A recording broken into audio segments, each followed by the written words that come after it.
বন্ধুরা, কেমন আছো সবাই? আশা করি সবাই ভালো আছে। আজকে একটা ছোট্ট জিনিস নিয়ে ছোট্ট কথা বলবো। সেটা হচ্ছে দি আর দায়ের সমস্যা। কেমন সমস্যা? দুটোর স্পেলিং কিন্তু সেম, সবাই জানো, তাও একটু মনে করিয়ে দেওয়া। হঠাৎ করে আজকে ছেলেকে বোঝাতে গিয়ে ব্যাপারটা মাথায় এলো, মনে হলো তোমাদের সঙ্গেও শেয়ার করি।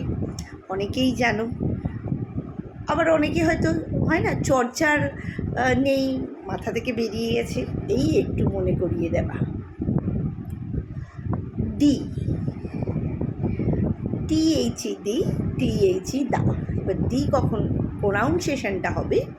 যখন আমরা ভাওয়েলের আগে বলবো, ধরো এই ই আই ও ইউ, এবার অ্যারোপ্লেন, তখন কি বলবো? দি অ্যারোপ্লেন।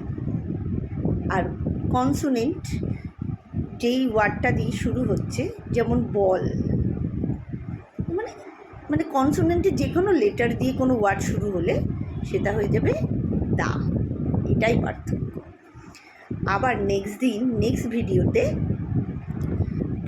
বলবো, দেখি সবাই জানো, সবাইকেই রিমাইন্ডার দেবো একটু। কেক, এই যে কেক, সি এ কে ই, কেন এটা কে দিয়ে শুরু হয় না, সি দিয়ে কেন হয় না?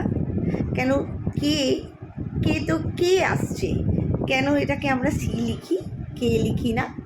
সেটা নিয়ে নেক্সট ভিডিওতে আলোচনা করব। সবার যদি কিছুটা ভালো লাগে, সবাই প্লিজ পাশে থেকো, লাইক করো, আর একটা করে একটু সাবস্ক্রাইব করে দিও, তাহলে আমার চ্যানেলটা একটু এগোবে, আমার খুব ভালো লাগবে। আর তোমরা কে কতটা পাশে রইলে সেটাও জানা হবে। টাটা।